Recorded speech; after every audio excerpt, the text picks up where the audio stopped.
Hello बच्चों, मैं आपके सामने एक बार फिर से उपस्थित हूँ क्योंकि अभी जो हमने एक्सेल की वीडियो बनाई थी उसका अभी कुछ भाग शेष है जो समझाने से रह गया है। तो हम इस वीडियो में उसी के बारे में आगे से चर्चा करने वाले हैं। तो हमने लास्ट वीडियो में छोड़ा था, यहाँ से हम बात कर रहे थे फाइल टैब के बारे में। जब हम फाइल टैब पर क्लिक करते हैं तो एक लिस्ट खुलकर आती है। मैंने आपको बताया था लास्ट वीडियो में, न्यू, ओपन, सेव एज, इस तरह से मैं आपके सामने चर्चा कर रही थी। मैंने आपको new, open, save as, close बता दिया था। हम इसके बारे में बताने से रह गए थे कि इसकी शॉर्टकट की होती है Ctrl+S और इसकी शॉर्टकट की होती है Ctrl+C। इसके बाद आता है प्रिंट। प्रिंट का क्या काम है? प्रिंट का काम है प्रिंट करना, यानी कि जो कंप्यूटर पर स्क्रीन पर आपने कोई ऑब्जेक्ट ड्रॉ किया हुआ है या कोई एप्लीकेशन कुछ भी है, आप चाहते हो कि वो एक हार्ड कॉपी के रूप में आपके सामने आ जाए, तो उसके लिए हमें जो कमांड देनी होगी वो कमांड होगी हमारी प्रिंट कमांड। तो प्रिंट कमांड की शॉर्टकट की है Ctrl+P। तो Ctrl+P का मतलब है प्रिंट कमांड देना। तो प्रिंट कमांड या प्रिंट का मतलब आपको समझ में आया बच्चों? अब आगे चर्चा करते हैं। इसी तरह से मैं आपको ये एक एग्जाम्पल के बेस पे बताया कि जैसे फाइल टैब पर जब हम क्लिक करते हैं तो लिस्ट खुल के आती है। उस लिस्ट में कुछ इस तरह से ऑप्शंस आते हैं। इसी तरह से जितनी भी मेनू बार में जितने भी हमारे टैब हैं, फाइल, इंसर्ट, व्यू, फॉर्मेट, ये सब क्या है? हमारे टैब है। तो इन टैब में इसी तरह के कुछ और एक्स्ट्रा ऑप्शंस दिए हुए होते हैं जिनका अपना अपना अलग अलग कार्य होता है। अब हम आगे बढ़ते हैं और जब हम आगे बढ़ेंगे तो हम यहाँ देखेंगे कि यहाँ पर आपको कुछ इस तरह से बहुत सारे आइकन्स एक बड़े से भाग में दिखाई दे रहे हैं। किसके नीचे? सबसे पहले आया हमारा office tool bar. Office tool bar left side top पर कॉर्नर पर आपको दिखाया गया था एक बॉल के रूप में। उसके बराबर में आपका क्या आया? Quick access tool bar. Quick access tool bar में आपके कुछ मेन आइकन्स आपको वहाँ नज़र आए जिनकी हमें जैसे जैसे ज़रूरत होती है हम उनको वहाँ पर क्लिक करके उनको वहाँ पर टैग कर लेते हैं और अपनी ज़रूरत के हिसाब से हम बार बार वहाँ पर क्लिक भी कर सकते हैं। ना कि देखो, किसी भी चीज़ के दो तरीके होते हैं, एक शॉर्टकट होता है और एक हमारा लॉन्ग वे होता है। एक तो प्रॉपर वे होता है कि हमें वहाँ ऐसे ऐसे जाना है, एक होता है कि कहीं से निकल के चले गए, शॉर्टकट मार लिया हमने। तो यहाँ पे भी वही सिचुएशन है कि मान लीजिए आपको अनडू रीडू करना है या आपको फ़ाइल सेव करनी है, तो प्रॉपर तरीका क्या है उसका? प्रॉपर तरीका ये है कि फाइल पर गए और आपने सेव कर दिया। और दूसरा तरीका क्या है कि आप वहाँ ना जाकर आप क्विक एक्सेस टूल बार पर गए और वहाँ एक सेव नाम का जो आपका ऑप्शन है, आपने वहाँ जाकर उस पर क्लिक किया तो क्या हुआ? वहाँ जाकर भी आप उसको सेव कर सकते हैं। तो यानी कि दो तरीके हुए, है ना?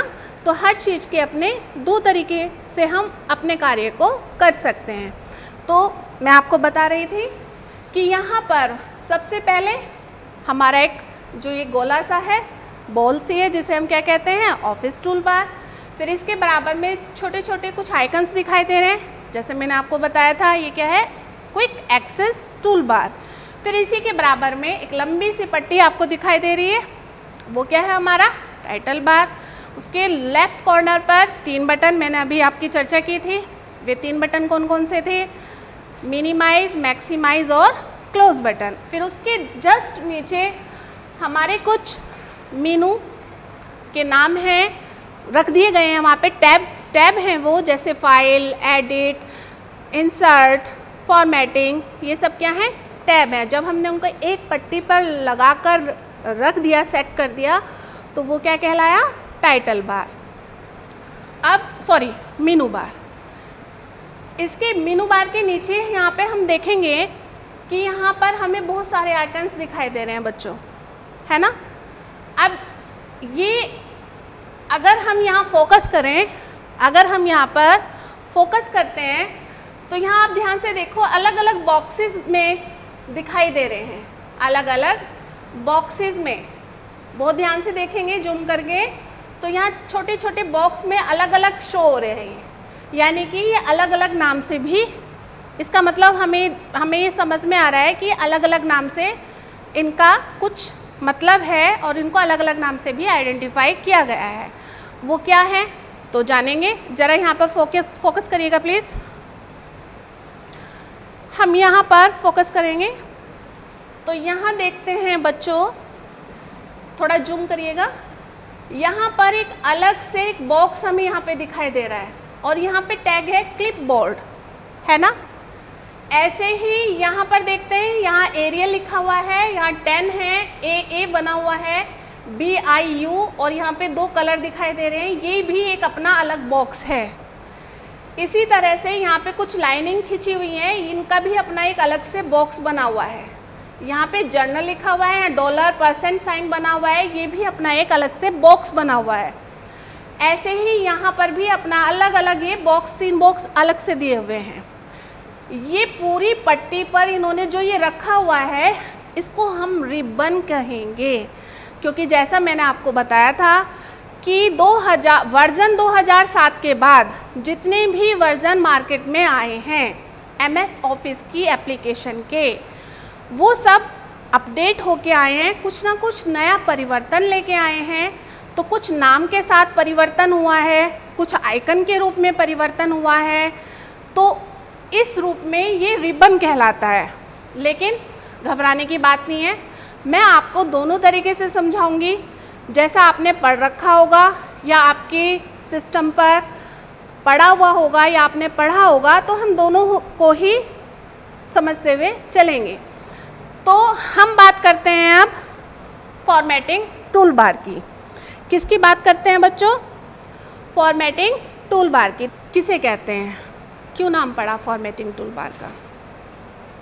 जब हम अपने किसी भी टेक्स्ट पर कुछ भी फॉर्मेट कर रहे हो, फॉर एग्ज़ाम्पल एक छोटा सा बच्चा है, एक प्यारी सी बच्ची है, जब स्कूल आती है तो बिल्कुल सिंपल आती है, सादे बाल कंघी करके आएगी, 2 चुटिया करके आएगी। लेकिन अगर उसे प्रोग्राम में भाग लेना है तो उसको सजना संवरना होगा, यानी कि उसको पाउडर लगाना है, लिपस्टिक भी लगानी है, काजल भी डालनी है, बिंदी भी लगानी है।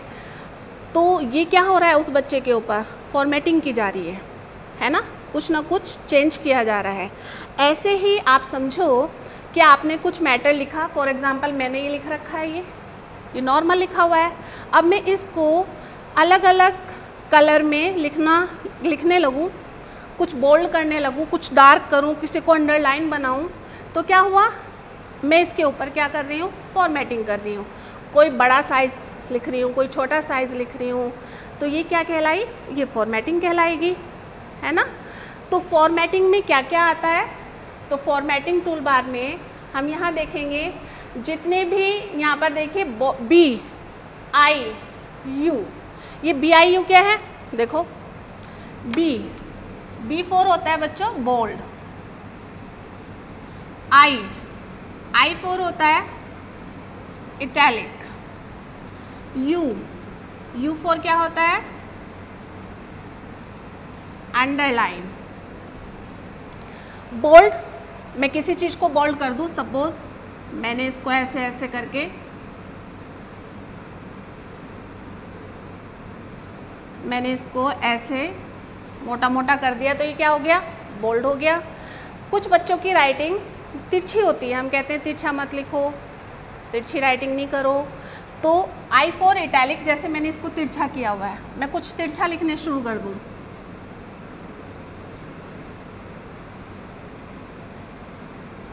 तो ये क्या हुआ, ये तिरछा लिख रही हूँ मैं, तो ये क्या हुआ, इटैलिक, यानी कि तिरछा लिखना। U अंडरलाइन, किसी भी वर्ड, किसी भी लेटर, किसी भी सेंटेंस के नीचे एक लाइन खींचना, वो क्या कहलाता है, अंडरलाइन। मैं चाहती हूँ इसके नीचे अंडरलाइन आ जाए, तो ये क्या हुआ, अंडरलाइन। तो BIU बोल्ड, इटैलिक, अंडरलाइन। इसके बाद बात करते हैं यहाँ पर लिखा हुआ है एरियल। एरियल क्या है? फॉन्ट। फॉन्ट यानी कि लेख, राइटिंग। एक क्लास में 50 बच्चे हैं, क्या 50 बच्चों की राइटिंग एक जैसी होगी? नहीं ना, सबकी अलग अलग होगी, अपने नाम से आइडेंटिफाई होगी। अब हम कैसे पहचानेंगे? मान लो 50 बच्चे क्लास में हैं और सबकी राइटिंग अलग अलग है, मैं कैसे पहचानूंगी ये किस बच्चे की है, किस बच्चे की है? तो उनको हम एक नाम दे देते हैं ना, तो वो उनका अपना नाम होता है। हर रजिस्टर पर बच्चे का नाम लिखा होता है, तो हम पहचान लेते हैं कि ये इस बच्चे की है, इस बच्चे की राइटिंग है। लेकिन कंप्यूटर में भी ऐसे ही बहुत डिफरेंट राइटिंग होती हैं, जिन्हें हम राइटिंग ना कहकर फ़ॉन्ट कहते हैं। और हर फ़ॉन्ट की राइटिंग अपना एक नाम से आइडेंटिफाई होती है सिस्टम के अंदर। तो जैसे कुछ फ़ॉन्ट होते हैं जो बहुत पॉपुलर होते हैं, जैसे एरियल, टाइम्स न्यू रोमन, है ना। ऐसे हिंदी के होते हैं कृतिदेव, देवनागरी। तो ये क्या है? ये फ़ॉन्ट है।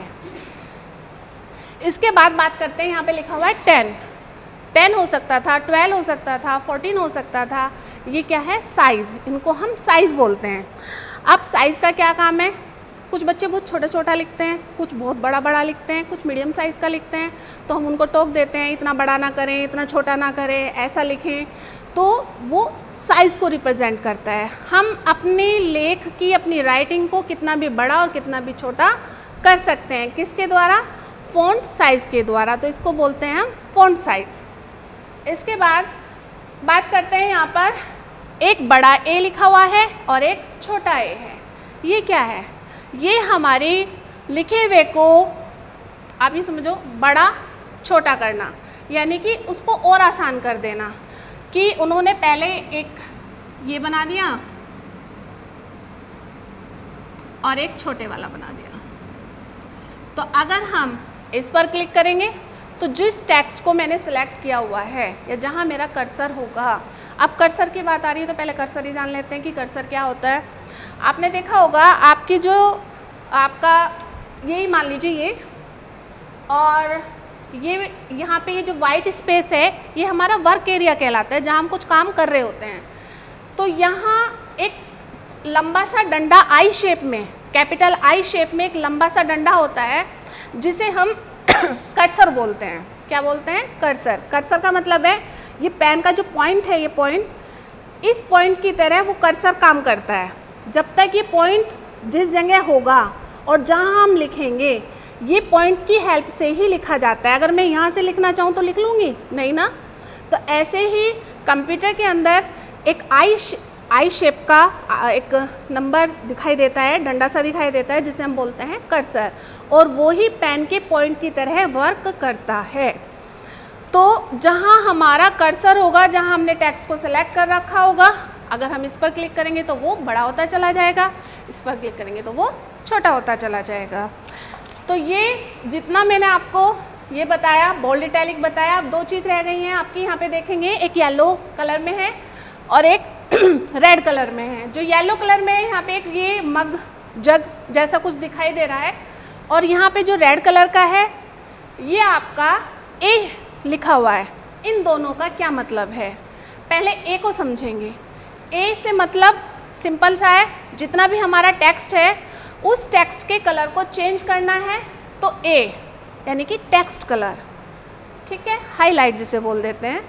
और जो ये है आपका मग, जो येलो कलर में दिखाई दे रहा है, यहाँ से हम टेक्स्ट के पीछे का जो बैकग्राउंड होती है, मान लीजिए ये है, इस टाइम इसका कलर जो ब्लैक कलर का है, ये तो टेक्स्ट कलर हुआ ए के नाम से। हम इसको चेंज कर सकते हैं सिस्टम के अंदर, आप जितने कलर में चाहें वो कर सकते हैं। लेकिन आप इसके पीछे की बैकग्राउंड फ़िलहाल वाइट आ रही है और आप चाहते हैं कि इसके इतने एरिया की पीछे की बैकग्राउंड आपको चेंज करनी है, तो वो किसकी हेल्प से करेंगे? यहाँ पर आकर, ठीक है। तो जितना मैंने आपको ये आइकन्स कुछ ये बताए हैं, ये किसके अंदर आते हैं बच्चों? फॉर्मेटिंग टूल बार के अंदर। फिर इसके बाद आता है standard tool bar. Standard tool bar क्या होता है देखते हैं। स्टैंडर्ड टूल बार में हम यहाँ देखते हैं यहाँ पे लिखा हुआ है कट, एक साइन बना हुआ है कैंची का, फिर 2 वाइट से बॉक्स बने हुए हैं, उसके बाद एक आपको ब्रश टाइप में दिखाई दे रहा है और एक पेस्ट दिखाई दे रहा है ना बच्चों। ये हमारा किसके अंदर आता है, बताओ किसके अंदर आता है, स्टैंडर्ड टूल बार के अंदर। किसके अंदर आता है, स्टैंडर्ड टूल बार के अंदर। यानी कि फॉर्मेटिंग में तो फॉर्मेट से रिलेटेड जितने भी हमारे फंक्शन होते हैं वो अप्लाई होंगे, और आपके स्टैंडर्ड टूल बार में जितने आपके मीनू बार के अंदर ऑप्शंस होते हैं, जैसे कट करना, कॉपी करना, पेस्ट करना, है ना, ये सारी चीज़ें आपकी किस में आती हैं, स्टैंडर्ड टूल बार में आती हैं। तो कट, कॉपी, पेस्ट क्या होगा ये हम आगे स्टेप में जानेंगे, अभी हम थोड़ा सा रूपरेखा ही जान लेते हैं। तो इस तरह से ये अपने अलग अलग हिस्सों में बटे हुए हैं जो अलग अलग नाम से जाने जाते हैं, लेकिन जब हम उसको एक पट्टी के रूप में रख देते हैं तो वो क्या कहलाता है बच्चों, रिबन कहलाता है। और हर फाइल, हर टैब का, हर मीनू टैब का अपना एक अलग अलग रिबन होता है, अलग अलग फंक्शन होते हैं। आगे बढ़ते हैं। इसके बाद हम देखते हैं यहाँ पर एक लंबी सी पट्टी दिखाई दे रही है ब्लैंक, जो हमारा क्या है, फॉर्मूला बार है। जितने भी हम फंक्शन यूज़ करते हैं या हम कौन सी सेल पर हैं, कौन से कॉलम पर हैं, वो उसका अपना एक एड्रेस रिप्रेजेंट करता है। इसके बाद हम यहाँ देखते हैं, हमें यहाँ कुछ लंबी लाइनिंग दिखाई दे रही है और कुछ पड़ी हुई लाइन दिखाई दे रही है ना।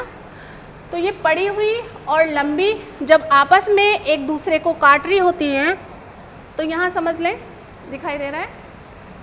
तो हम यहाँ देखते हैं जो इस तरह से लाइन, खड़ी हुई लाइन हमें दिखाई दे रही है ये हमारे कॉलम्स होते हैं। क्या होते हैं, कॉलम्स। और हर कॉलम्स किस नाम से होते हैं, अल्फ़ाबेटिकल नाम से शो किए जाते हैं, A B C D इस तरह से। अब कुछ पड़ी हुई रेखाएं होती हैं इस तरह से, और ये पड़ी हुई रेखाएं भी अपने नाम से शो होती हैं, वो नाम न्यूमेरिकल में होते हैं, जैसे कि 1 2 3 4 5 इस तरह से। अब हम देख रहे हैं समझाते समझाते कुछ चेंजेस आए हैं। हमने पहले पड़ी हुई रेखा, ऐसे खड़ी खड़ी रेखाएं डाली, फिर पड़ी हुई रेखाएं डाली, इनको समझा। ये कॉलम्स होते हैं और ये रो होती हैं। जब हमने इनको एक दूसरे को डाला तो ये क्रॉस होती हुई नज़र आई, और क्रॉस होने पर कुछ बॉक्स बने हुए नज़र आए। तो हम यहाँ देख रहे हैं बॉक्सेस बने हुए आ रहे हैं। ये जो बॉक्सेस है, हर बॉक्स खुद में एक सेल होता है, हर बॉक्स खुद का एक सेल कहलाता है।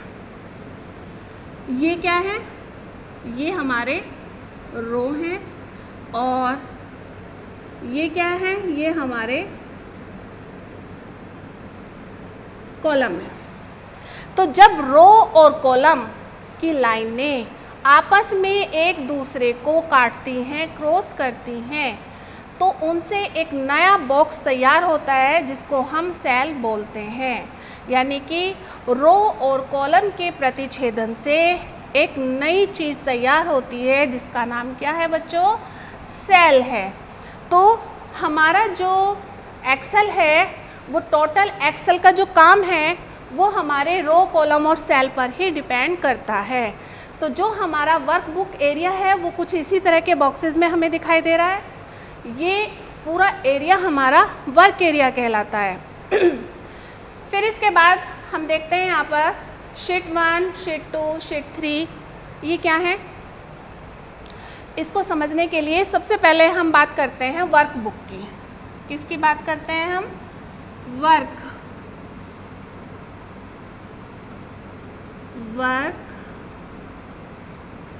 बुक।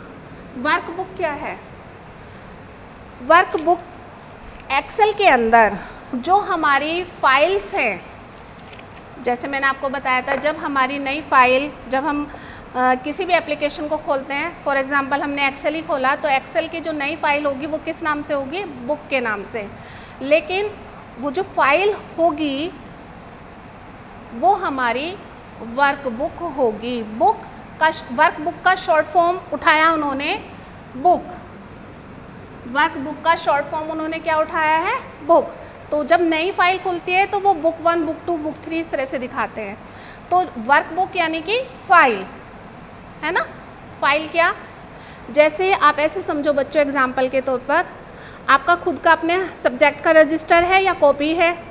तो जो रजिस्टर कॉपी होती है वो जब आप फ्रंट पेज पर लिखते हैं तो वो पूरी क्या कहलाती है? कॉपी कहलाती है। तो कॉपी यानी कि हमारी क्या हुई? वर्कबुक, है ना। वर्कबुक यानी कि हमारी फाइल। अब एक फाइल में बहुत सारे पेजेस होते हैं, चाहे वो वर्ड हो, एक्सेल हो, पावर पॉइंट हो या एक्सेस हो। सबका अपने अपने पेज होते हैं, लेकिन अपने नाम से आइडेंटिफाई होते हैं। समझाने के लिए हम क्या बोलेंगे? उनको पेज बोलेंगे। तो वर्कबुक के अंदर जो पेज होंगे उन्हें हम क्या बोलेंगे? वर्कशीट। क्या कहेंगे? वर्कशीट।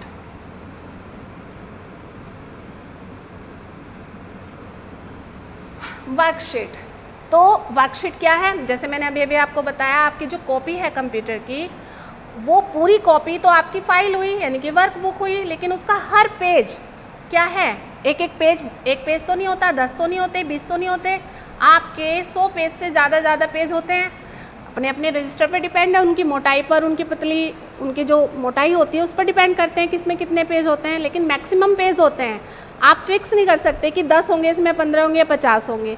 ऐसे ही बच्चों एक्सेल के अंदर जो वर्कबुक है वो हमारी फाइल है, और फाइल के अंदर भी बहुत पेजेस होते हैं। तो हर पेज को वर्कशीट के नाम से आइडेंटिफाई किया जाता है, वर्कशीट के नाम से। तो जैसे मैंने आपको कहा कि वर्कबुक का शॉर्ट रूप बुक हो गया, ऐसे ही वर्कशीट का शॉर्ट रूप हम क्या कह सकते हैं? शीट। उसको हम शीट भी बोलते हैं। तो यहाँ हमने देखा इसमें, तो यहाँ पे शीट 1, शीट 2, शीट 3 है। तो जो बाय डिफ़ॉल्ट हमारे एप्लीकेशन के अंदर जब हम खोलते हैं एप्लीकेशन को, तो बाय डिफ़ॉल्ट 3 पेज यानी कि 3 शीट ऑलरेडी खुली हुई आती हैं, शीट 1, शीट 2 और शीट 3 के नाम से। तो क्या हम इनका नाम चेंज कर सकते हैं? जी हाँ, आप अपनी स्वेच्छा से आप इनको अपने नाम में बदल सकते हैं। वो आगे की चीज़ है, पर एक बात बताइए आपको। इसके बाद हम यहाँ देखते हैं, यहाँ पे एक लंबी सी पट्टी नज़र आ रही है, ऐसे ही यहाँ नज़र आ रही है। ये क्या है? ये हमारे स्क्रॉल बार होते हैं। क्या है ये? स्क्रॉल बार। जैसे कि जब आप नेट यूज़ करते हो और नेट पे कोई जानकारी लेते हो, तो आपने देखा होगा स्क्रीन पर जितना दिखाई दे रहा है वो हमारे लिए पर्याप्त नहीं होता है, और हमें पता होता है कि नीचे भी और बहुत सारा मैटर है। तो आप पेज को ऊपर नीचे करते हो, है ना। ऐसे ही हमारी स्क्रीन पर जब लेफ़्ट और राइट मूव करना होता है तो हम वो भी करते हैं। तो दोनों कंडीशन में हम जब माउस को स्क्रॉल कर रहे होते हैं, स्क्रॉल मतलब ऊपर नीचे करना या दाएं बाएं घुमाना, तो ये स्क्रॉल फॉर्म होता है। तो स्क्रॉल 2 होते हैं, एक हमारा हॉरिजेंटल और एक वर्टिकल। तो 2 स्क्रॉल बार होते हैं। बार मैंने पट्टी, लंबी पट्टी इस तरह से पड़ी हुई में और खड़ी हुई में। तो 2 होते हैं, एक स्टैंडर्ड और एक फॉर्मेटिंग। तो अपनी शीट को ऊपर नीचे करने के लिए हम 2 स्क्रॉल का यूज़ करते हैं। इसके बाद नीचे बात करते हैं। हम यहाँ देखेंगे ये हमारा ये तो शीट टैब कहलाई थी, है ना बच्चों। अब इसके जस्ट नीचे एक और बार हमारा दिखाई दे रहा है जिसे हम कहते हैं स्टेटस बार। किस नाम से कहा जाता है वो? स्टेटस बार के नाम से। यहाँ पर इस स्टेटस बार का क्या काम है? मान लीजिए मेरी ये सारी सेल ही है जो एक दूसरे को जो बॉक्सेस में दिखाई दे रही है, खुद में एक सेल है। अब मेरी जो मेरा एक्टिव बॉक्स होगा, करंट बॉक्स होगा, करंट सेल होगी, मुझे कैसे पता चले कि मुझे कहाँ काम करना है, मेरा बॉक्स या मेरी सेल वो कहाँ है? तो देखो बच्चों, जहाँ पर सेल तो ये सारी दिखाई दे रही है आपको, जहाँ पर एक डार्क आपको बॉक्स नज़र आएगा, बॉक्स मतलब सेल। आपको समझाने के लिए बार बार बॉक्स का भी यूज़ करना पड़ रहा है, बाकी हम इसको सेल ही बोलते हैं। तो जो ये चारों तरफ से आपको मोटी डार्क शेड दिखाई दे रही है, ये हमारी एक्टिव सेल कहलाती है। तो जहाँ ये होगा इट मीन्स वहाँ से जो भी कुछ हम टाइप करेंगे वो वहीं से शुरुआत करेगा। ये यहाँ भी हो सकता है, मैं माउस से क्लिक कर दूँगी, यहाँ भी हो सकता है, यहाँ भी हो सकता है, कहीं भी हो सकता है। तो ये जहाँ भी होगा इसका मुझे वो एड्रेस यहाँ दिखा देगा। मैंने कहाँ लिखा, मेरी इस टाइम एक्टिव सेल कहाँ है, तो ये दिखा रहा है कॉलम नंबर ए और सेल नंबर 1, यहाँ तो दिखा ही रहा है। लेकिन जब मैं कुछ लिखूँगी वो यहाँ पर भी रिप्रेजेंट करेगा उसको। इसके बाद हम यहाँ बात करते हैं, यहाँ पे 100% लिखा हुआ आ रहा है और यहाँ माइनस है, यहाँ प्लस है और यहाँ एक आपको पॉइंट सा दिखाई दे रहा है। ये क्या होता है, हमारा जूम कंट्रोलर होता है।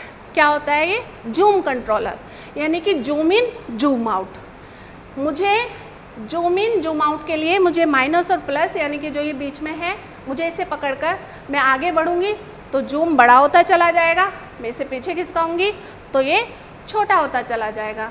ये काम हम यहाँ से भी कर सकते हैं और ये हम मेनू बार के थ्रू भी कर सकते हैं। तो बच्चों, आज हमने थोड़ा सा जाना एक्सेल के बारे में। आगे भी इसी तरह से हम आपको जानकारी देते रहेंगे। मेरी YouTube पर जो मैंने अपनी वीडियो अपलोड की है या मैं डालने जा रही हूँ, आप इसको देखिएगा, लाइक करिएगा, शेयर करिएगा। Thank you very much.